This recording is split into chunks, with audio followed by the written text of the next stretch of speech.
여러분, 한마디로 현재적 하나님 나라의 유익은 무엇입니까? 현재적 하나님 나라의 유익은 성령 하나님입니다.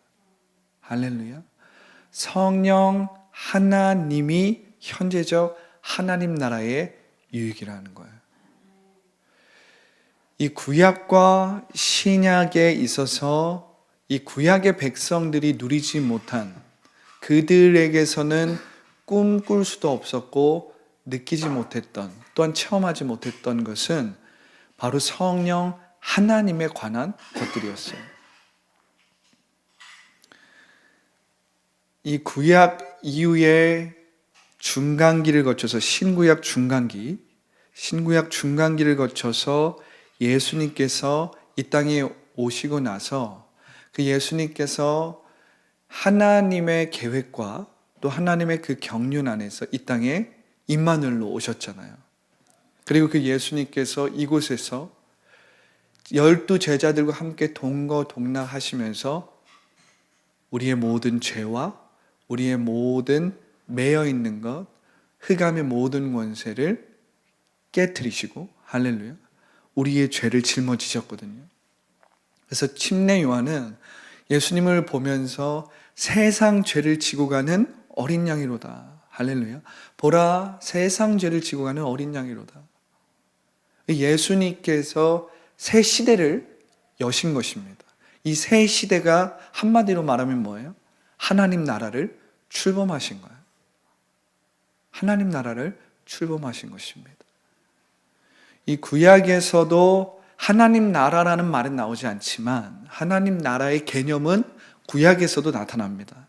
그런데 그 구약에서 나타난 하나님 나라의 개념은 이스라엘이라는 국가적이고 정치적인 제한이 있었어요. 한계가 있었어요. 그래서 이스라엘 사람들은 하나님 나라라는 표현을 쓰지 않았지만 시오니즘, 시온에 대한 그들의 이 믿음, 하나님께서 이 예루살렘을 보호하고 계신다.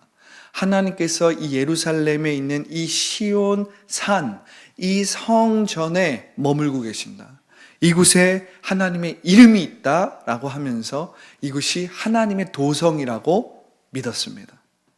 그래서 그들은 그 하나님의 도성, 그 예루살렘을 하나님이 지켜보호하시고, 할렐루야, 하나님이 이 예루살렘을 다스리고 통치하신다라고 믿었어요.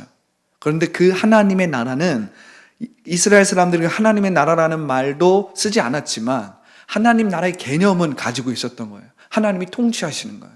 하나님이 통치하시는 거예요. 그런데 그들의 하나님의 통치는 다윗 왕과 같은 강력한 하나님을 섬기는, 하나님의 마음에 합한 왕이, 지도자가 와서 그들을 신정 국가로서 통치하는, 그렇게 인식을 했던 거예요. 그래서 그들은 다윗 왕과 같은 메시아를 계속해서 꿈꿨던 거예요. 다윗 왕과 같은 지도자를 계속해서 꿈꿨던 거예요.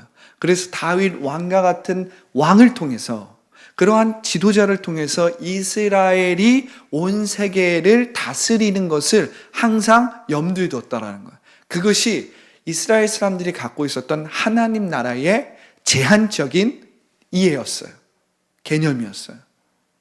그런데 다윗 왕조가 무너지면서 먼저는 북이스라엘이 아수르에 의해서 점령을 받고 그 아수르의 지배를 받으면서 그 민족이 혼합되기 시작했습니다. 왜냐하면 아수르는 민족 혼합 정책을 써서, 이주 정책을 써서 그 민족을 혼혈인이 되도록 했어요.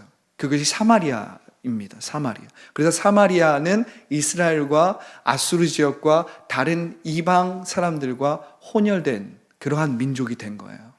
그래서 유일하게 남은 하나님의 백성, 하나님의 통치를 받는 그 예루살렘, 그 남유다는 끝까지 우리는 하나님의 도성이, 하나님이 우리를 통치하고 다스려 라고 말했지만, 다윗 왕조 이후에 다윗의 자손들 중에 선한 왕도 있었어요.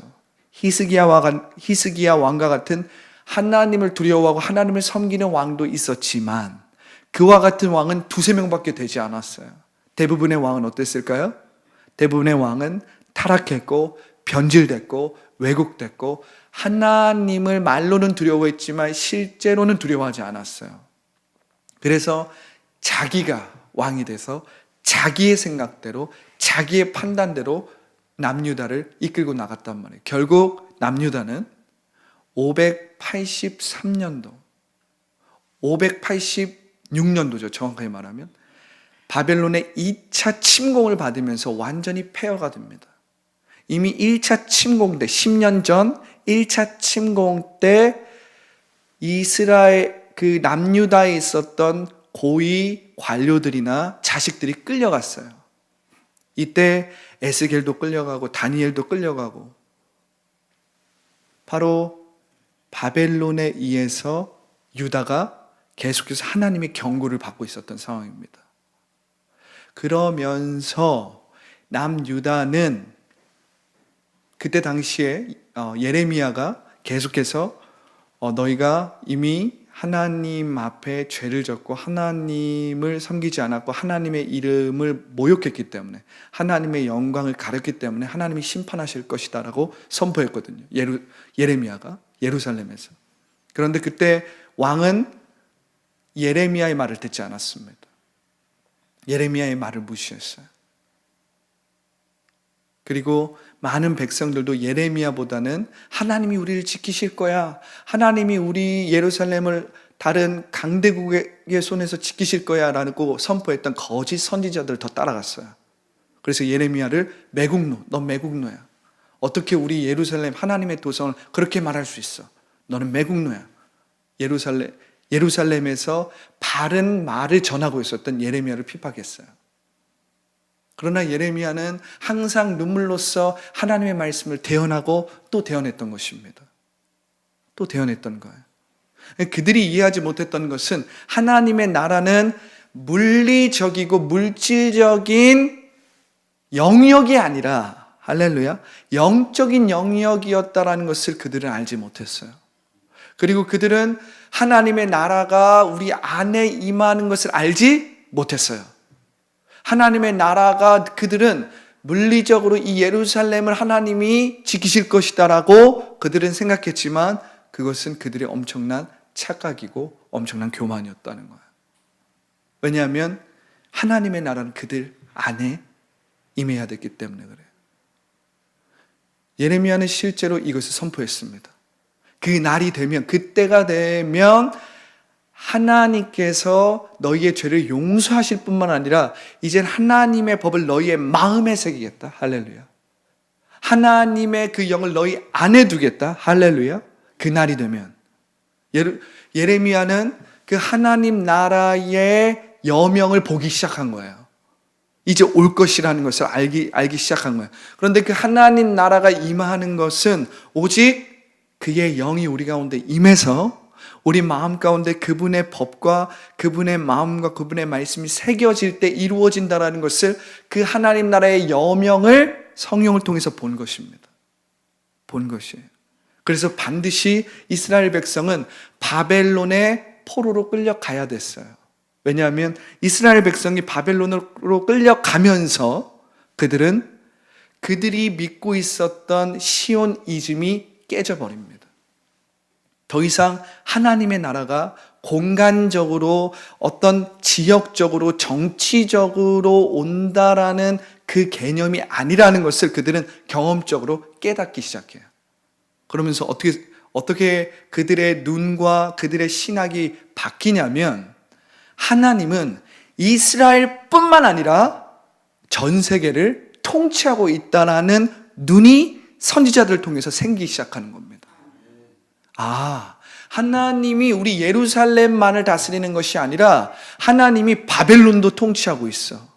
하나님이 지금 온 세계의 제국들을 하나님의 섭리와 경륜 안에서 다스리고 계셔를 깨달은 거예요. 왜?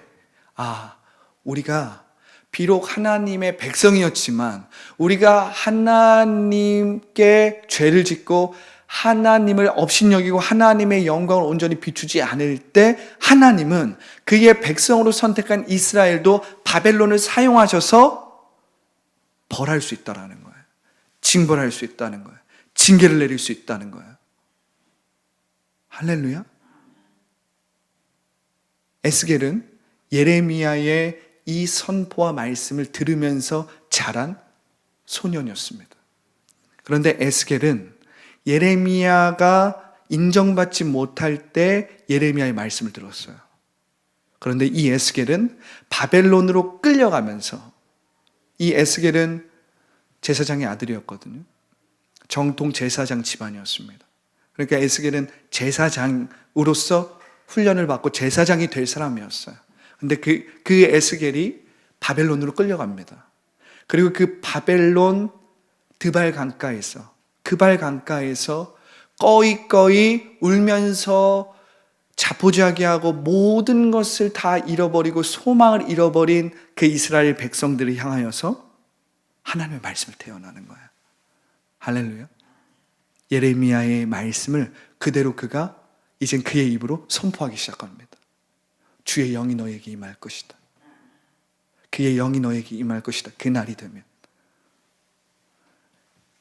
되면 그분의 영이 너에게 임함으로 말미암아 너에게 새 영이 올 것이다. 새 영이 부어질 것이다. 그리고 그 새 영을 통해서 우리의 마음 판에 하나님의 말씀, 하나님의 법이 새겨질 것이다. 그리고 우리는 하나님의 백성이 되고 하나님은 우리 하나님이 될 것이다 라고 선포하는 거야. 그러면서 에스겔이 그렇게 아무런 희망과 아무런 꿈도 비전도 없는 그 포로된 백성을 향하여서 마른 뼈의 환상을 선포하는 거야. 아주 바싹바싹 마른 그 마른 뼈를 향하여서 선포하는 것입니다. 주의 말씀으로 태어나는 거야. 그래서 하나님의 군대가 주의 영으로 일어나는 환상을 그 무너지고 좌절 가운데 있는 사람들에게 선포하는 거야. 할렐루야.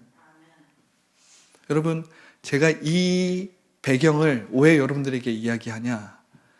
바로 현재적 하나님 나라의 유익을 여러분들에게 말해드리기 위해서입니다.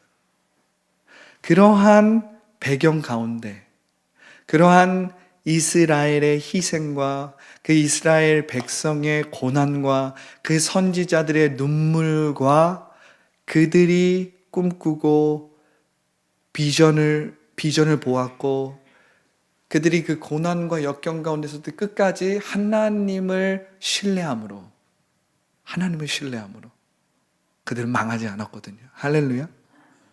이스라엘 백성은 장자로서, 영적 장자로서 희생하면서, 물론 그 희생은 본인들의 잘못과 억울함도 있었지만 그 억울함과 잘못 안에서 그들은 하나님의 백성으로서 이젠 이방인들이 누리게 될 그 은혜의 복음을 온전히 통로로서, 브릿지로서 연결하기 위해서 이스라엘 백성은 그 고난과 고초를 당할 수밖에 없었다는 거예요. 할렐루야. 그래서 우리는 이스라엘 백성은 이 하나님 나라의 관점에서 날마다 기억해야 하는 것입니다. 그 땅을 위해서 날마다 기도해야 되는 것입니다. 그 이스라엘 사람들의 구원, 지금은 이스라엘 사람들 중에서도 예수님을 영접한 자들이 있지만 일부, 그러나 여전히 대부분의 이스라엘의 대부분의 사람들은 예수님을 인정하지 않거든요. 믿지 않거든요. 그러나 여러분 기억해야 될 것은 복음은 누구로부터 시작되었어요? 이스라엘의 12 제자로부터 시작했다는 걸 여러분들이 알아야 돼요. 이스라엘은 예수님을 인정하지 않아. 이스라엘은 예수님을 인정하지 않고 그들만의 종교가 있어. 그렇게 생각하시면 안 돼요. 물론 유대교라는 그들만의 종교가 있지만 구약만을 성경으로 인정하는 그들만의 종교가 그들 안에서 있지만 여러분들이 기억해야 될 것은 복음은 12 제자로부터 시작되었다는 거예요. 복음은 사도행전의 첫 초대교회는 예루살렘 교회였다는 것을 여러분들 기억해야 합니다. 사도 바울도 유대인이었다는 것을 여러분들 기억해야 돼요. 복음은 하나님께서 예수님을 통해서 그의 첫 번째 선택된 이스라엘, 영적 장자인 이스라엘을 통해서 시작되었다는 것을 여러분들이 기억해야 됩니다. 그런데 너무나도 감사하게도 우리가 그 복음의 수혜자로서 우리는 이스라엘이 당했던 그 고난과 역경과 포로 생활을 하지 않아도 되었다라는 거예요. 왜냐하면 이스라엘이 그것을 다 당했기 때문에. 다 당했기 때문에. 할렐루야. 여러분들이 이 정도 배경 안에서 오늘 현지적 하나님 나라의 유익이 무엇인지를 볼 줄 알아야 합니다. 현지적 하나님 나라. 왜 현지적 하나님 나라인가? 그리고 왜 하나님 나라가 그토록 중요한가? 그리고 그 하나님의 나라를 통해서 여러분들이 왜 구약에서 신구약 중간기를 거쳐서 신약 그리고 지금까지를 하나님 나라의 관점으로 보아야 하는가? 왜냐하면 이것은 하나님의 거대한 웅장한 경륜이자 계획이었기 때문입니다. 지금 우리는 그 하나님 나라의 완성을 향하여 가고 있어요. 요한계시록에 그것은 새하늘과 새 땅으로 표현된 것입니다. 그냥 여러분들이 죽으면 우리가 알지 못하는 막연한 천당을 가는 게 아니에요. 우리의 영이 허공을 어느 막연한 장소를 떠돌고 있는 것이 아니에요. 하나님의 말씀은 66권으로서 그 하나님의 나라가 어떻게 이루어지는지를 온전히 기록해 놓은 영이요 생명이신 말씀입니다. 그래서 여러분들이 이 말씀을 온전히 이해하고 온전히 깨닫기 위해서는 하나님 나라를 볼 줄 알아야 돼요. 그리고 그 하나님 나라로서 지금 여러분들의 신앙생활에서 여러분들이 궁금한 것들을 풀어내야 합니다. 그것을 다 풀어낼 수는 없죠, 당연히. 그러나 우리는 성경을 통해서 하나님 나라를 볼 수 있습니다. 알 수 있습니다. 그리고 현지적 하나님 나라로서 체험할 수 있습니다. 경험할 수 있습니다. 느낄 수 있습니다. 오늘 제가 그 얘기를 하려고 하는 거예요. 현재적 하나님 나라의 유익은 무엇인가? 오늘 예수님께서 이렇게 말씀하시는 거예요. 요한복음 16장 7절에 내가 떠나가는 것이 너에게 유익하다. 할렐루야. 할렐루야. 내가 떠나가는 것이 너에게 유익하다. 내가 가면 내가 너희에게 보혜사를 보내줄 것이요. 할렐루야. 여기서의 이 보혜사, 여기서의 보혜사는 예수님께서 요한복음 14장 16절에서도 보혜사에 대한 얘기를 해요. 근데 거기서 내가 다른 보혜사를 보낸다고 합니다. 이 다른 보혜사, 알로스 파라클레토스. 파라클레토스는 보혜사란 뜻이에요. 이 보혜사는 쉽게 우리의 말로 하면 중재자, 위로자, 변호자 이런 뜻입니다. 중재자란 뜻이에요. 옹호자 이런 뜻이에요. 우리를 옹호해 주시는 거예요. 하나님 편에서 우리를 변호해 주시는 거예요. 하나님 편에서 우리와 하나님을 연결해 주는 중재자입니다. 그런데 여러분, 예수님도 보혜사이십니다. 그런데 요한복음 14장 16절에 보면 예수님은 이 성령님을 다른 보혜사라고 말해요. 알로스 파라클레토스. 여기서 알로스는 다른이라는 헬라어 뜻인데 같은 종류의 다른이라는 의미예요. 같은 타입의 다른이라는 의미예요.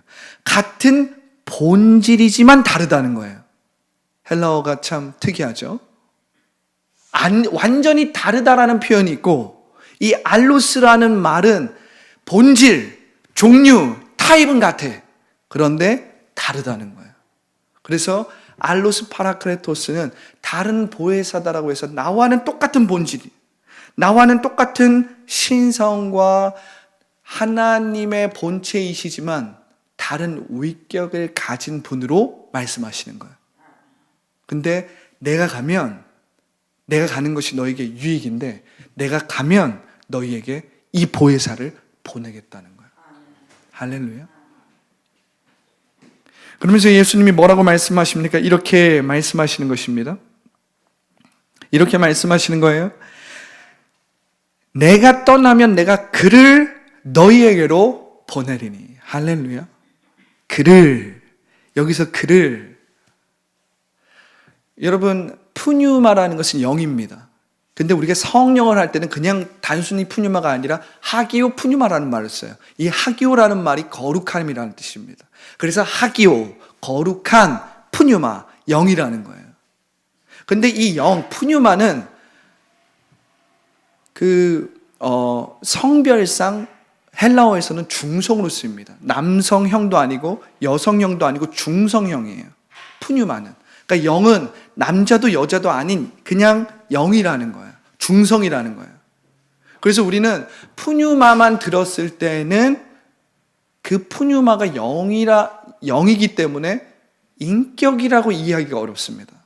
왜냐하면 푸뉴마, 정신, 영만 들으면 우리는 그 영 자체는 어떤 거예요? 어떤 우리 감정이나 보이지 않는 어떤 그러한 것이잖아요. 그렇기 때문에 우리는 푸뉴마만 이야기하면 조금 어려운 말로 그냥 형이사학적으로 어떤 실체가 없는 존재라고 생각해요. 정신적인 영역. 그런데 여러분, 푸뉴마 앞에 하기오가 붙으면 성령이 붙어서 이 성령은 하나님의 영이 되는 거예요. 할렐루야. 그냥 영이 아니에요. 악한 영도 있고 인간의 영도 있는데 하기오 푸뉴마가 들어가면 하기오로 인해서 거룩한 영이 됨으로 말미암아 하나님의 영이 되는 거예요. 할렐루야. 그런데 여러분, 오늘 예수님께서 내가 너희에게 보혜사를 보낼 것인데 내가 그를 너희에게 보내겠다라 그래요. 그냥 단순히 중성적인 푸뉴마를 쓴 게 아니라 그를이라는 인격적인 단어를 쓴 것입니다. 이 헬라어로는 어위톤이라고 하는데 그를 보내겠다라는 거예요. 이게 무슨 말입니까? 성령은 인격이시라는 거예요. 할렐루야. 여러분, 하도 성령님이 인격 하니까 이게 잘 와닿지 않을 수도 있는데 성령은 에너지도 아니고 힘도 아니고 은사도 아니고 동기부여도 아니고 성령은 인격이시라는 거예요. 그리고 현재적 하나님 나라의 유익은 성령이 인격이시라는 것에서 다 나타나는 겁니다. 할렐루야. 여러분, 성령이 인격이시라는 것에서 현재적 하나님 나라의 유익이 다 나오는 거예요. 성령은 인격이세요. 할렐루야. 우리가 한번 상상해 보세요. 창세기 1장, 2장 하나님께서 그의 6일 동안 그의 모든 이 세상의 모든 것들을 피조세계를 말씀으로 창조하시고 특별히 사람을 그의 형상대로 창조하시고 이 세상을 보시면서 참 좋았더라 말씀하세요. 참 토부하셨어요. 너무 좋으셨어요. 그리고 하나님의 형상대로 창조된 인간에게는 축복을 하셨습니다. 그리고 하나님은 아담과 함께 에덴 동산을 거니시면서 그 아담과 친밀하게 교제하십니다. 교제하세요. 할렐루야. 여러분, 아담이 하나님과 친밀하게 인격적으로 교제하는 것이 그 창조 때 있었던 가장 큰 특권이자 축복이었거든요. 할렐루야.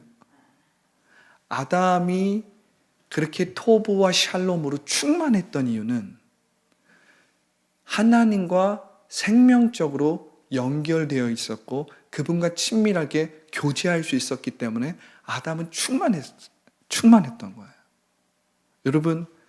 여러분들이 천국을 상상으로서 떠올린다면 여러분들은 그러한 모습을 떠올려야 합니다. 할렐루야. 천국이 금은 보화로 만들어진 성이 있고 천국에는 나의 엄청나게 큰 거대한 집이 있고 천국은 이게 있을 것이고 저게 있을 것이고 우리가 많은 상상을 할 수 있어요. 그렇죠? 그런데 여러분들의 그 상상의 가장 중심축이 돼야 될 것은 무엇이냐면 하나님 나라의 완성은, 그래서 여러분들이 완성된 하나님 나라에 거한다라는 의미는 여러분들이 하나님과 생명적으로 교제하고 소통하는데 아무런 담이 없는 상태가 되었다라는 거예요. 할렐루야. 여러분들이 그것을 하나님의 나라로 상상할 줄 알아야 돼요. 그리고 그것이 가장 성경적인 하나님의 말씀에 근거한 완성된 하나님 나라라는 것을 여러분들이 알아야 합니다. 그렇구나.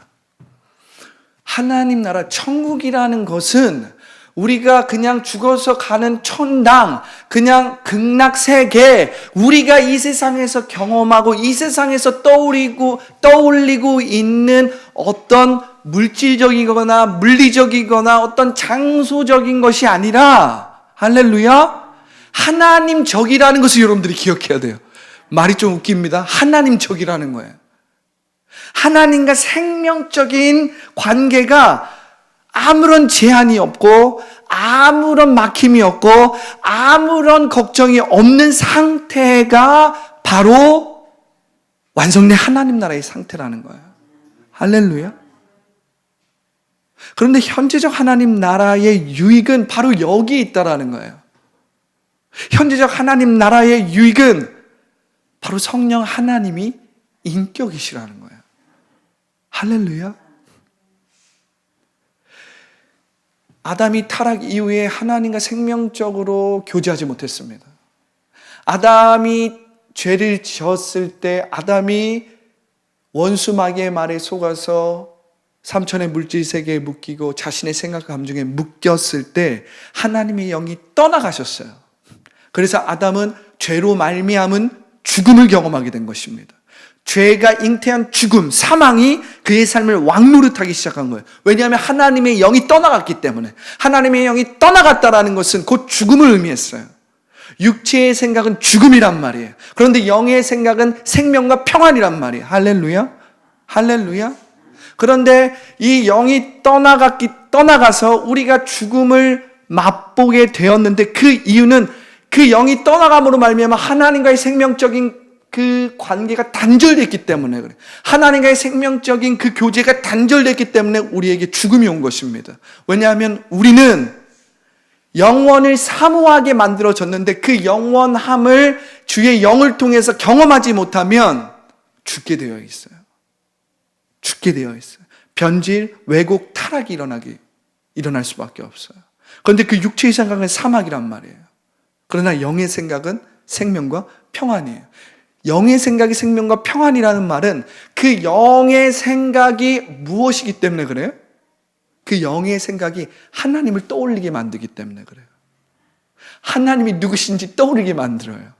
그 영의 생각이 하나님이 행하신 일을 떠올리게 만들어요. 하나님이 어떤 분이신지 떠오르게 만들어요. 그러니까 육의 생각을 하면 우린 죽지만 영의 생각, 하나님이 누구신지를 떠오르게 되면 하나님이 지금 내 삶에 무슨 일을 행하고 계시고 어떤 분이신지를 알기 때문에 거기에는 생명과 평안이 일어나는 거예요. 할렐루야. 영의 생각은 여러분 다른 것이 아닙니다. 하나님에 대한 생각이에요. 다윗이 뭐라고 고백합니까? 다윗이 시편 139편에서 나를 주님의 생각이 어찌 그리 크신지요? 주님의 그 생각이 신묘막측합니다. 할렐루야. 신묘막측합니다 그래요. 주님의 생각이 어찌 그리 많은지요? 바다의 모래알보다 많도소이다 이렇게 얘기해요. 할렐루야.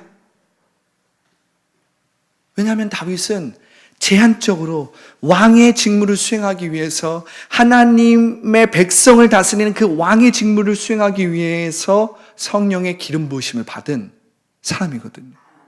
그러나 다윗처럼 그 성령의 기름 부으심을 받은 자는 이스라엘에 아주 제한적이고 한시적으로 있을 뿐이지 대부분의 많은 사람들이 성령을 경험하지 못했습니다. 다윗 왕이 아주 제한적으로 이스라엘 백성을 다스리기 위해서, 또한 다윗이 메시아의 조상이 되기 위해서, 그리고 그가 하나님의 마음에 합한 자였기 때문에 그에게 성령을 부으신 거예요. 그런데 그 성령은 지금 우리가 현재적 하나님 나라로 누리고 있는 이 성령과는 엄연히 다릅니다. 달라요. 그런데 그 구약 시대의 성령 안에서 하나님의 생각을 알았던 그가 시편 139편에서 놀라운 고백들을 한단 말이에요. 나를 향한 하나님의 생각이 어찌 그리 크신지. 할렐루야. 그러니까 여러분, 하나님 나라, 현재적 하나님 나라의 유익은 성령 하나님이 인격자로서 우리와 함께 하신다는 거예요. 여러분, 성령 하나님이 인격이신 것이 얼마나 감사한지요.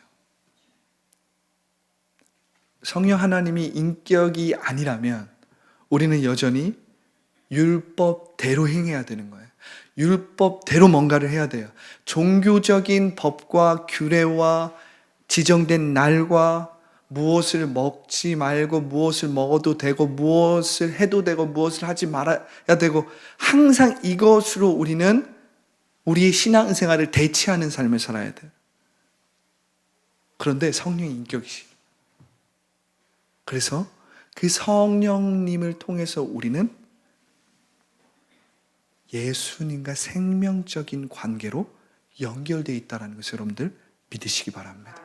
할렐루야. 그러니까 여러분, 요한복음 16장 7절에서 내가 떠나가는 것이 너에게 유익하니 내가 가면 너에게 또 다른 보혜사를 보낼 거야. 할렐루야. 그런데 여기서 예수님이 내가 떠나간다라고 말씀하셨을 때 예수님은 진짜 떠나간다라고 말씀하신 게 아니에요, 여러분. 예수님이 진짜 떠나간다라고 얘기하신 것이 아니라 예수님이 성령을 통해서 우리와 현지적으로 항상 함께 하겠다라는 소리예요. 할렐루야. 할렐루야.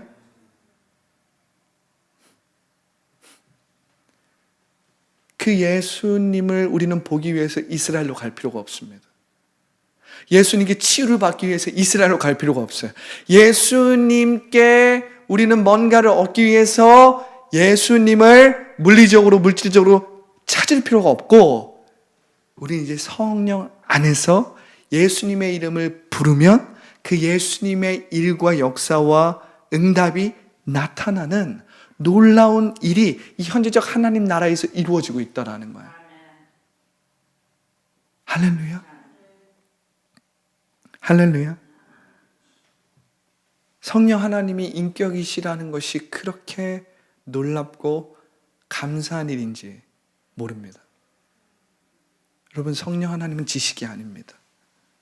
성령 하나님은 우리의 지성적인 것을 채움으로써 이루어지는 게 아니에요. 성령 하나님은 지성보다 더 위에 있다라는 거예요. 할렐루야. 지성 위에 성령 하나님이 있다라는 거예요. 근데 우리는 여전히 지식으로 우리의 이성과 우리의 어떤 정보와 지식이 채워지는 것을 성령 하나님으로 착각할 때가 너무나도 많이 있다는 거예요. 근데 여러분, 성령 하나님은 그입니다. 그를 보내겠다잖아요. 성령 하나님은 인격이시란 말이에요. 그래서 성령 하나님은 여러분들의 마음을 아십니다. 그래서 성령 하나님은 여러분들의 마음과 처지와 형편을 이해하시는 거예요. 할렐루야. 여러분, 제가 이 성령 하나님의 인격성에 대해서 계속 여러분들에게 말하는 것은 여러분들이 이 성령 하나님을 인격적으로 인정하고 성령 하나님과 인격적으로 동행하기 시작할 때 현재적 하나님 나라의 역사가 다 풀어지기 때문에 그래요. 할렐루야. 여러분, 현재적 하나님 나라의 역사는 우리가 현재적 하나님 나라에 대한 정보와 지식을 채운다고 해서 이루어지는 게 아니에요. 성령 하나님은 인격이시기 때문에 그분은 인격적으로 역사하시는 것이지 지식적으로 역사하시지 않아요. 영이요 생명인 말씀은 살아서 운동력이 있다라 그러잖아요. 살아서 운동력이 있다라는 것은 우리가 우리의 생각과 우리의 판단대로 지식과 어떤 것을 암송하고 암기했다고 해서 이루어지는 게 아니에요. 성령 하나님은 인격적이라는 말 안에 현재적 하나님 나라의 모든 유익이 다 들어가 있는 거예요. 할렐루야. 여러분들이 한번 이걸 상상해 보십시오. 빈수레의 원리를 한번 생각해 보세요. 여러분들이 크리스찬의 삶은 두 가지로 나눌 수 있습니다. 내 마음이 회개하고 내가 예배드리고 기도함으로 말미암아 내 마음을 비웠어요. 내 마음을 씻었어요. 내 마음 가운데 모든 잡념, 걱정, 근심, 두려움을 다 씻었습니다. 그래서 우리가 빈수레가 됐어요. 그런데 그 빈수레가 되고 은혜를 경험하고 어떤 사람은 여전히 내가 할 겁니다. 내가 이거 할 겁니다. 자기 열심과 자기 노력으로 살아가는 사람이 있어요. 여전히 내가 복음으로 살아가는 거예요. 내가 이거 했습니다. 자기 의로 살아가는 거예요. 은혜를 받긴 받았어요. 하나님의 자녀가 되었지만 여전히 신앙생활을 구약적으로 하고 있는 거예요. 내가 복음으로. 내가. 그런데 빈수레가 되었어요. 근데 이 빈수레의 성령을 모셔드리고 성령을 범사에 인정하고 성령으로 살아가는 빈수레가 있어요. 이 빈수레는 어떻게 합니까? 이 빈수레는 내가 하지 않기 때문에 요란하지 않습니다. 성령님이 없는 빈수레는 요란해요. 빈수레가 요란하다고 그러잖아요. 그런데 성령님이 함께 하시고 성령님을 인정하고 성령님을 범사에 모시고 다니는 수레는 눈으로 보기에는 비어있지만 성령 하나님을 늘 모시고 다니기 때문에 세 가지 충만이 일어납니다. 한 가지는 뭐예요? 말씀의 충만이 일어나요. 할렐루야. 두 번째는 무엇입니까? 은사의 충만이 일어나요. 성령의 은사의 충만이 일어나요. 할렐루야. 세 번째 무엇입니까? 성령의 열매의 충만함이 일어나요. 이 안에서 무엇이 일어나는 거예요? 이 안에서 변화, 치유, 회복, 기적, 부흥이 일어나는 거예요. 변화, 회복, 치유, 기적, 부흥이 일어나는 거예요. 왜? 빈수레가 성령을 모시고 다니지 않을 때는 요란합니다. 항상 내가 합니다. 그런데 성령을 모시고 다니고 성령의 통치를 받는 사람은 어떻게 해요? 내가 복음에서 주가 복음으로 바뀌어요. 주가 이렇게 하셨습니다. 주가 이렇게 하실 것입니다. 주님께서 이렇게 만드셨습니다. 주님께서 이렇게 변화시키셨습니다. 주님께서 이렇게 치유하십니다. 주가 이렇게 하셨습니다. 주가 복음으로 바뀔 때 우리 안에 말씀 충만, 성령으로 충만하다라는 말은 말씀으로 충만하다라는 말이에요. 성령으로 충만하다는 말은 하나님의 영의 은사로 충만하다는 말이에요. 내게 주어진 그 사명과 내가 세상을 감당할 수 있는 힘과 은사가 성령을 통해서 다 임한다는 거예요. 할렐루야. 할렐루야. 성령이 충만하다라는 말은 여러분들의 삶의 성령의 열매인 사랑과 희락과 화평과 오래참음과 자비와 양성과 충성과 온유와 절제의 열매가 충만하게 맺어진다는 거예요. 이게 성령 충만의 의미입니다. 할렐루야. 여러분들이 빈수레가 되어서 날마다 자기를 부인하고 육체의 생각을 십자가에 못 박고 빈수레로서 성령을 인정하고 성령을 모시고 다닐 때 그분은 인격이시기 때문에 여러분들이 그분과 동행할 때 성령의 충만한 역사가 일어나요. 그러니까 여러분들이 뭔가를 하려고 말씀으로 충만하려고 막 말씀을 읽는다고 해서 말씀으로 충만해지지 않아요. 누군가가 옆에서 얘기해 줘야 돼. 누군가가 옆에서 그 말씀에 대해서 깨닫게 해줘야 돼. 할렐루야.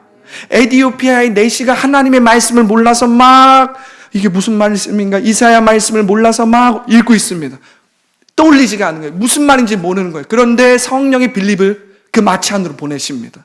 그러니까 빌립이 그 이사야에 기록된 그 말씀이 예수님과 관련되어 있다는 것을 깨닫게 해줘요. 그랬더니 내시, 그 에티오피아의 내시가 그 모든 것을 깨닫고 어떻게 합니까?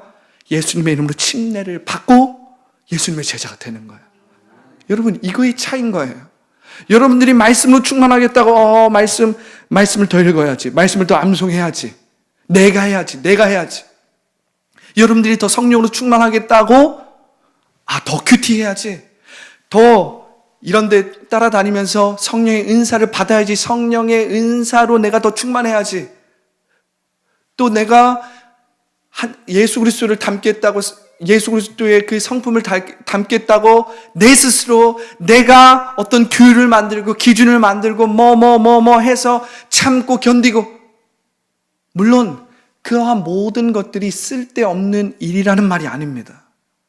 그러한 모든 것들은 그 순수한 마음 안에서 나오는 것이에요. 순수한 마음 안에서, 그 순전한 마음 안에서 나오는 것일 수도 있어요. 그런데 여러분, 현재적 하나님 나라의 원리는 구약적인 게 아니에요. 신약적인 거예요. 현재적 하나님 나라의 원리는 나로부터 시작되는 게 아니에요. 주로부터 시작되는 거예요. 내가 복음에서 시작되는 게 아니에요. 주가 복음에서 시작되는, 주가 이렇게 하셨습니다. 주님이 이렇게 이루십니다. 주님이 이렇게 역사하십니다. 할렐루야. 그럴 때 우리 안에 이가 넘치게 되고 희락이 넘치게 되고 평강이 넘치게 되는 거예요. 이게 성령님이 인격적이라는 말이에요. 할렐루야. 성령님은 인격적이시기 때문에 말씀하십니다. 할렐루야. 성령님은 에너지가 아니고 동기부여가 아니고 어떤 은사가 아니고 그냥 임재 그 현상 자체가 아니라는 거예요. 성령이 임하셨을 때 동반되는 것들로 인해서 여러분들이 착각하면 안 돼요. 성령은 인격이시기 때문에 여러분들이 말씀하세요. 어떻게 됐습니까? 목사님 어떻게 들어요? 그럼 성령님이 지금 이렇게 말씀하시는 것처럼 말씀을 들을 수 있습니까? 저는 안 들리는데요. 여러분, 성령님은 인격이시기 때문에 여러분들이 마음을 비우고 마음을 성령님께 열면 성령님은 채우심으로 말씀하십니다. 지금 제가 얘기했잖아요.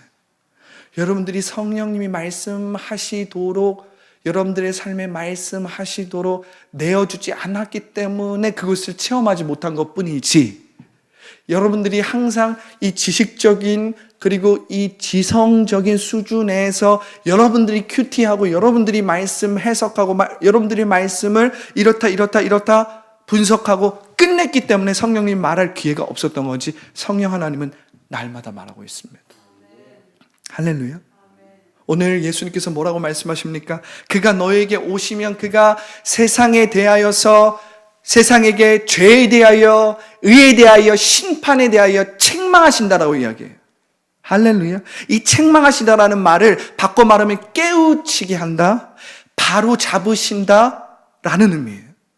그런데 이 말은 성령 하나님이 우리 가운데 말씀하신다라는 말입니다. 말씀하신다라는 말이에요. 빌립 집사가 그 성경 말씀을 이해하지 못해서 끙끙끙 어려움을 당하고 있는 그 내시에게 가서 성령 하나님이 주신 말씀을 전했듯이, 할렐루야. 여러분들은 성령 하나님의 음성을 들을 수 있습니다.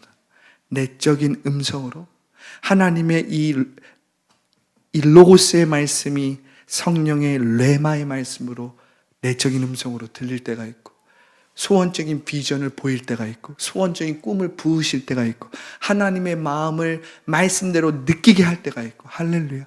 기도를 통해서, 방언을 통해서, 다른 예언자들의 말을 통해서 성령님은 지금도 말씀하고 계신다는 거예요. 그분은 말씀하시는 영입니다. 그분은 인격이시기 때문에 말씀하시는 영이에요. 그런데 구약에선 이 일이 오직 선지자들이나 특별히 어떤 사명을 감당해야 되는 사람들에게 한시적으로 조건적으로 임했어요. 그런데 지금은 예수 그리스도 안에서 빈수레가 된 모든 사람들에게, 할렐루야, 빈수레로서 성령을 초청하고 성령을 부르는 자들에게 성령이 일을 하시겠다는 거예요. 그래서 지금이 은혜의 시대요, 현재적 하나님 나라의 시대라는 것을, 현재적 하나님 나라의 시대라는 것을 여러분들이 알아야 합니다.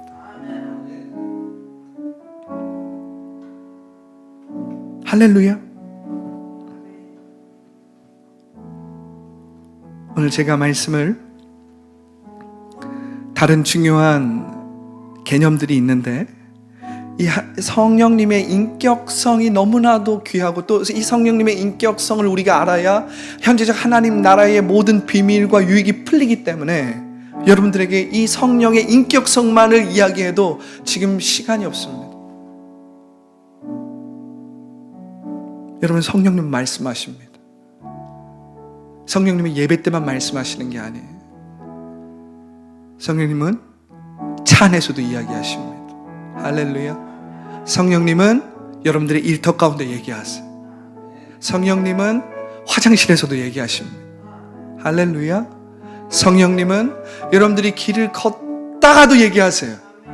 여러분들이 예수님 안에서 빈 수레가 되어서 성령님을 인정하고 환영하고 모셔드릴 때 성령님은 말씀하십니다. 여러분들의 귀를 여셔야 돼. 여러분들의 믿음의 눈을 떠야 됩니다. 목사님, 이성이 중요하지요. 우리 지식이 중요하죠. 정보가 중요하죠. 감정이나 느낌은 중요하지 않습니다. 감정이나 느낌은 중요하지 않습니다. 그러면 위험할 수 있어요. 그러면 다른 위험한 이단이 될 수도 있지 않습니까? 여러분, 구더기가 무서워서 장을 못 닦습니까? 구더기가 무서워서 장을 못 닦은 거예요? 현재적 하나님 나라 안에서 우리는 그 인격적인 성령과 동행하는 법을 배워야 돼. 근데 그 성령과 함께 동행할 때 우리의 연약함이 있기 때문에 실수할 수도 있어요. 넘어질 수도 있어요. 잘못 들을 수도 있어요. 잘못 볼 수도 있어요. 잘못 느낄 수도 있어요. 그런데 여러분, 성령 하나님은 인격이시기 때문에 율법이 아니에요. 인격이시지. 여러분들이 실수했어도 일으키십니다. 할렐루야. 여러분들이 넘어졌으면 그 손을 잡아서 끌어주십니다. 할렐루야. 여러분, 우리가 아기가 아장아장 걷기 시작할 때 그 아이가 잘 걷지 못한다고 뭐라고 합니까? 아닙니다. 한 발 걸었을 때 어이구 잘한다. 두 발 걸었을 때 어이구 잘한다. 세 발 걸었을 때 어이구 잘한다. 그러다가 이 아이가 이제 놀랍게 걷게 되는 겁니다. 성령 하나님은 인격이세요. 여러분들이 성령 하나님의 인도하심을 받다가 실수하면 또 일으켜 주십니다. 그 일으켜 주심을 경험해야 성령 하나님이 살아계시다라는 것을 알 수 있는 거예요, 여러분. 그런데 내 지식으로만 하겠다고요? 내 경험으로만 하겠다고요? 현재적 하나님 나라를 모르고 그냥 구약적으로 살아가고 있는 것입니다. 여러분, 제가 한 가지만 더 이야기하고 오늘 말씀을 마무리하려고 합니다.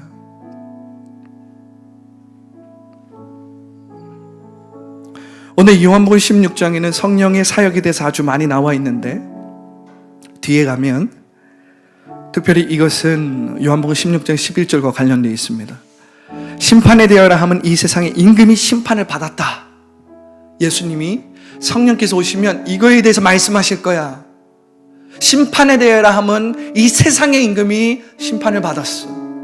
그렇기 때문에 우리는 이 세상의 임금이 누구예요? 공중의 권세자와 불순종 가운데 역사하는 악한 세력, 원수 마귀거든요. 에베소서 2장 1절에 나와 있는 불순종 가운데 역사하는 영입니다. 그 영이 심판을 받았어요. 할렐루야. 할렐루야. 그렇기 때문에 우리는 예수님의 이름으로 악한 세력이 불법적으로 역사하고 있는 모든 일을 예수님의 이름으로 몰아낼 줄 알아야 합니다. 몰아낼 줄 알아야 돼. 할렐루야. 할렐루야. 자, 보십시오. 예수님께서 뭐라고 말씀하시냐면 요한복음 16장 23절부터 24절이에요. 그날에는 너희가 아무것도 내게 묻지 아니하리라. 내가 진실로 너희에게 이르노니 너희가 무엇이든지 아버지께 구하는 것을 내 이름으로 주시리라. 할렐루야. 지금까지는 너희가 내 이름으로 아무것도 구하지 아니하였으나 구하라. 그리하면 받으리니 너희 기쁨이 충만하리라. 할렐루야. 예수님의 이름이 능력이 있다는 거예요. 그런데 여러분, 이 예수님의 이름을 사용할 수 있는 자들이 누구라는 거예요? 바로 성령의 통치와 인도함을 받는 자라는 거예요. 성령의 인격성을 알고 성령을 범사에 인정하고 성령 하나님께 일할 수 있도록 매일매일 성령 하나님께 내어드리는 자. 나의 모든 것을, 나의 모든 문제와 어려움과 나의 모든 질병과 나의 모든 연약함을 성령 하나님께 내어드리는 그 사람들, 그 사람들을 통해서 주님이 일하신다라는 거예요. 할렐루야. 그런데 여러분, 예수님의 이름에 능력이 있는데 이 성령 하나님의 인격성을 알지 못하는 사람이 예수님의 이름을 사용하는 것은 아무런 능력이 없습니다. 아무런 능력이 없어요. 사도행전 19장 13절부터 17절에 보면 마수라는 유대인과 제사장의 유대의 한 제사장 스게와의 7 아들 이야기가 나와요. 사도행전 19장 13절부터 17절에 그들이 사도 바울의 사역을 봅니다. 사도 바울의 제자들의 사역을 봐요. 사도 바울의 제자들과 사도 바울이 예수님의 이름으로 악신들을 쫓아내거든요. 그들이 유명해지고 싶었어요. 그들이 뭔가 잘 되고 싶었어요. 그들이 자신들의 이름을 빛내고 싶었습니다. 그래서 사도 바울처럼 악신이 들리고 귀신이 들린 그 사람을 향해서 예수님의 이름으로 명하노니 떠나갈지어다라고 얘기합니다. 그랬더니 그 귀신이 뭐라고 이야기하냐면, 내가 예수도 알고 사도 바울도 아는데 너는 누구냐고 하면서 그 사람을 덮쳐서 그 사람의 옷을 벗기고 그 사람을 거반 죽게 만들어서 내보냅니다. 여러분, 성령 하나님의 통치와 인도함을 받지 못하면, 성령 하나님 안에 있지 않으면 우리가 현재적 하나님 나라를 누리고 싶어도 누릴 수 없다는 거예요. 할렐루야. 그래서 사도행전 18장 말미와 사도행전 19장 초반에 아볼로의 이야기가 나오고 에베소에 있는 제자들의 이야기가 나옵니다. 그러면서 사도 바울, 그리고 사도 바울의 제자였던 브루스길라와 아굴라가 먼저는 아볼로를 붙잡아요. 너가 예수에 대해서 알고 예수를 전하는데 너가 성령을 알지 못한다. 그러면서 그 아볼로에게 성령 침례를 줍니다. 성령을 체험하게 만들어요. 할렐루야. 그리고 이 아볼로를 고린도로 보내는 거예요. 그리고 에베소에 12제자가 있어요. 그들은 예수님의 제자였으나 성령을 듣지도 못했습니다. 성령이 누군지도 몰라요. 그러니까 사도 바울이 예수님의 이름으로 다시 그들을 침례하면서 성령의 침례를 받게 합니다. 성령을 경험하게 만들어요. 그러니까 그들을 통해서 에베소의 지역이 변화, 회복, 치유, 기적이 일어납니다. 할렐루야. 여러분, 현재적 하나님 나라의 유익은 성령님의 인격성에 있어요. 그리고 그 성령님의 인격을 통해서 모든 것들이 다 가지처럼 나오는 것입니다. 할렐루야. 할렐루야. 마치 예수님은 참포도 나무요 우리는 가지인이라고 이야기하잖아요. 할렐루야. 우리가 예수님 앞에 잘 붙어 있으면 모든 열매를 맺을 수 있듯이, 우리가 인격이신 성령님과 동행하고 인격이신 성령님을 매사에 인정하고 그분과 함께 동행하기 시작할 때 말씀 충만, 성령의 은사가 충만, 성령의 열매가 충만한 역사가 우리의 삶에 그대로 이루어지는 거예요. 할렐루야. 이것이 예수님께서 내가 가는 것이 너에게 유익이라고 말씀하신 그 의미입니다. 할렐루야. 여러분, 성령님을 범사에 인정하십시오. 성령님과 동행하십시오. 성령님을 부르십시오. 그리고 성령님께 여러분들의 모든 문제와 어려움을 다 내어드리세요. 여러분들의 것들이 아닌 것을 다 드리십시오. 성령님이 가져가셔서 하나님 나라의 것들로 바꿔주실 것입니다. 뜻이 하늘에서 이루어진 것처럼 땅에서도 이루어지리다 하는 그 일들로 바꿔주실 것입니다. 할렐루야.